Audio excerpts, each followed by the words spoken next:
Hey guys, what's up? This is your girl SKG, and you are back with me again for West Coast Queen Diaries. Now, as you guys know, with West Coast Queen Diaries, I cover a lot of topics, including music, history, culture, politics, and influence. So I know this episode of West Coast Queen Diaries is going to make some people uncomfortable, and honestly that's fine, because look, I'm tired of being told what I'm supposed to think instead of being allowed to actually think, and that's real. Let's talk about something nobody wants to admit. The Democratic Party has spent so much time trying to make Donald Trump look evil, incompetent, racist, reckless, whatever the headline of the week is, whatever it says, that it feels like they never even wanted him to do the job, not succeed, not fail, honestly, just never even breathe. And look, I'm not saying you have to like Trump. I'm saying, why does everything he does gets framed as dangerous by default? Let the man work.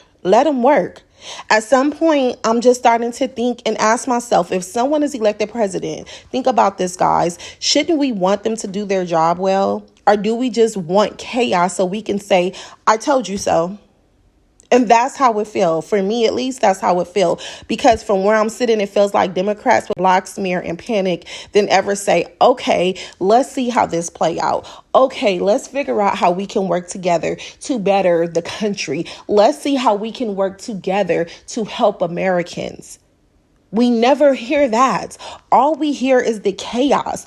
All we hear is the smear campaign. That's it. Now let's talk about Venezuela, because this is where people really start yelling. And all I'm saying is this: while American media was screaming dictator, threat, disaster, I start seeing videos, interviews, voices from Venezuelans who were saying something very different. And that's what I don't like, how the media lie and paint a different narrative. People, listen, guys, we're saying sanctions mattered. People saying pressure mattered. People crying, not because everything was magically fixed. That's not why.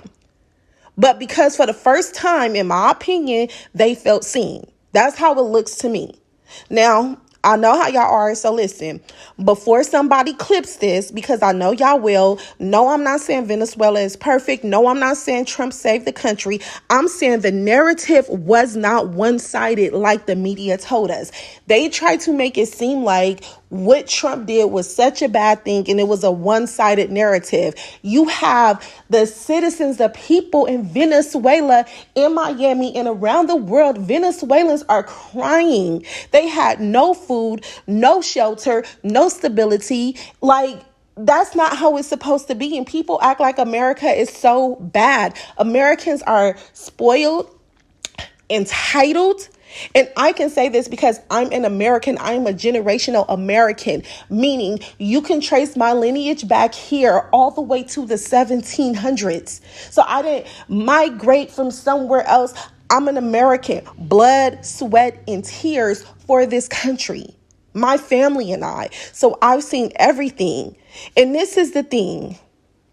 Media versus reality. And that's my issue. Why are Americans only allowed to hear one version of the story? Why do y'all do that to us?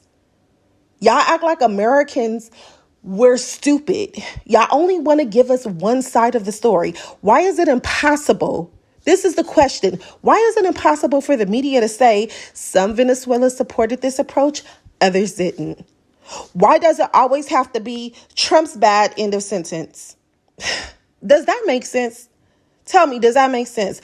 That's actually what made me step back and rethink my politics, honestly. Because if one party decides you're not allowed to even consider another perspective, listen to me, that's not democracy, that's control. You're trying to control the narrative, and you're trying to control our thoughts. You're trying to control us. And I don't want to be controlled. I want to be informed. Inform me. Inform me so I can see what's going on. Inform me so I can make the correct decision. Inform me.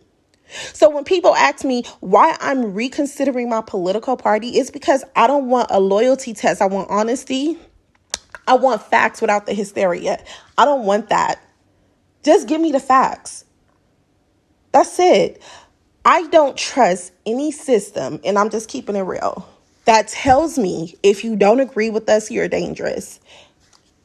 I'm going to say that again. I don't trust any system that tells me if you don't agree with us, you're dangerous. And I definitely don't trust a party that spends more time hating one man than fixing the real problems in our country. Disagreeing with Democrats doesn't make you Republican. It makes you independent. And disagreeing with Republicans, it doesn't make you Democrat. It makes you independent. If your politics can't survive questions, they're not politics. That's a religion. Again, if your politics can't survive questions, they're not politics. That is definitely a religion. The media doesn't inform anymore. It instructs and controls. It really does. And it changes the narrative to their narrative that they want to fit us in order to keep us controlled in the illusion. I'm not defending Trump. I'm defending critical thinking. At the end of the day, he was voted in. Whether you like him or not, he is the president of the United States. And both parties should find a way to work together for the American people to move the country in the right direction so we as Americans don't suffer. The narrative that the Venezuelan people were upset was a false narrative that the media painted, and that's not right. The Venezuela people deserves to be free like everybody else. And that's my thoughts on this today. And thank you for tuning in to West Coast Queen Diaries. This is your girl, SKG.